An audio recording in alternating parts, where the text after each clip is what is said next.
एक शाम प्राची टीवी पर सीरियल देख रही होती है। तभी उसकी सास वहां आती है।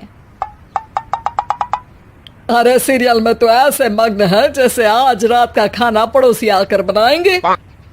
मुझे पता ही नहीं था आपने अपने बेटे की शादी पड़ोस में भी की हुई है। हैं? मतलब?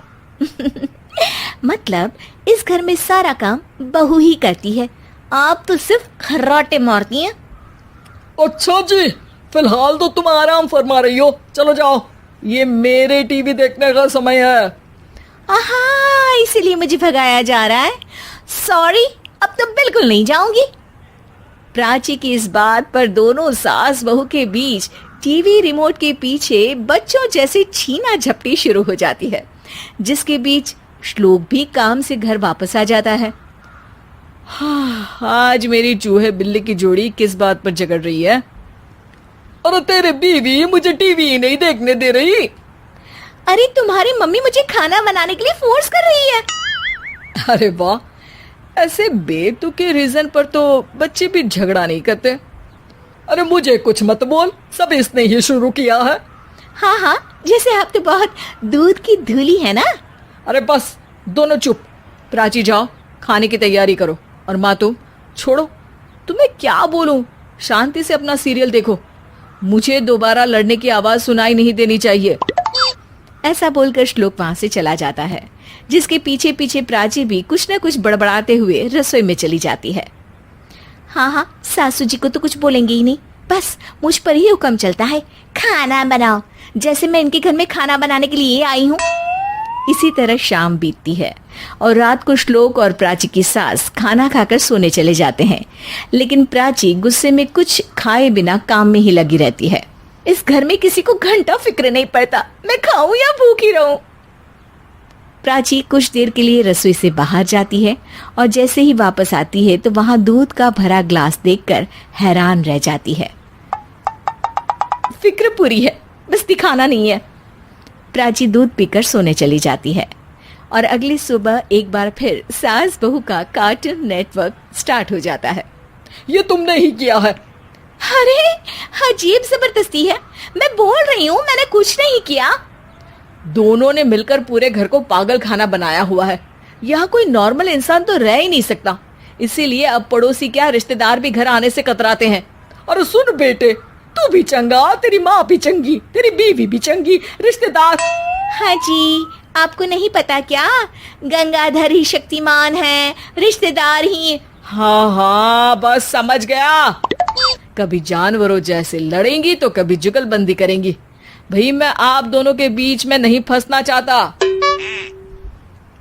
सास बहू की इस मन मौजी जोड़ी से परेशान होकर श्लोक अपना सिर खुजलाता वहां से चला जाता है। चलो अब मैं भी कीर्तन में जा रही हूँ।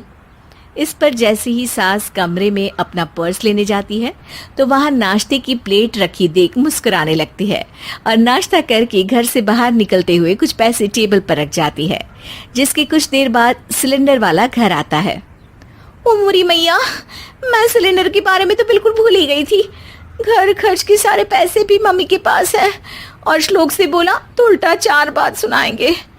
प्राची ये सोच ही रही होती है कि अचानक उसका चेहरा चमक उठता है और वो घर में आकर इधर उधर देखने लगती है। तभी उसकी नजर टेबल पर रखे पैसों पर पड़ती है, जिन्हें वो सिलेंडर वाले को दे देती है। ये सब श्लोक देख लेता है। अच्छा बेटे, इतना बड़ा घोटाला, सबके सामने मैं तेरी दुश्मन और पीठ पीछे तेरी मेरी यारी। इस पर श्लोक एक प्लान बनाता है और शाम को सब एक साथ बैठे होने पर बोलने लगता है। माँ, तुम दोनों की बहुत लड़ाई होती है, इसलिए मैं सोच रहा हूँ कि प्राची को उसके घर छोड़ाऊं, इससे वो भी खुश रहेगी और तुम भी। अचानक श्लोक की ये बात सुनकर सास बहू शौक से उसकी तरफ देखती हैं। अरे ऐसे कैसे घर छोड़ाओगे, मुझे कहीं नहीं जाना। अरे तुमने बोला नहीं पर मैंने सुन लिया, तुम्हें मम्मी के साथ रहना अच्छा नहीं लगता, मुझे पता है। अरे वो अरे, जब बहू खुद कुछ काम बोले तो वो तुझे सुनता नहीं, और अब जो इसने बोला ही नहीं वो तू समझ गया। जब उसे नहीं जाना तो फिर जबरदस्ती क्यों कर रहा है? अच्छा, फिर आपको मौसी के घर छोड़ाता हूँ, बस अब आप दोनों एक घर में एक छत के नीचे नहीं रह सकती। मैं इस टॉम एंड जेरी की जोड़ी को और नहीं झेल सकता। है? ऐसे कैसे नहीं रह सकते? तुम्हें इतनी दिक्कत है तो तुम्हारा बोरिया बिस्तर पैक कर देती हूँ, लेकिन मम्मी जी कहीं नहीं जाएंगी। बिल्कुल यही सुनना था मुझे। अगर दोनों में इतना ही प्यार है फिर हर वक्त ये लड़ाई का नाटक क्यों करती हो? देखा मैंने कैसे माँ किचन में दूध रखती है और तुम उनके लिए कमरे में नाश्ता रखती हो, और कैसे वो पहले ही तुम्हारी दिक्कत समझकर घर में पैसे रखकर बाहर जाती है। अरे भाई, इतना ड्रामा तो डेली सोप में भी नहीं होता जितना तुम दोनों ने इस घर में फैलाया हुआ है।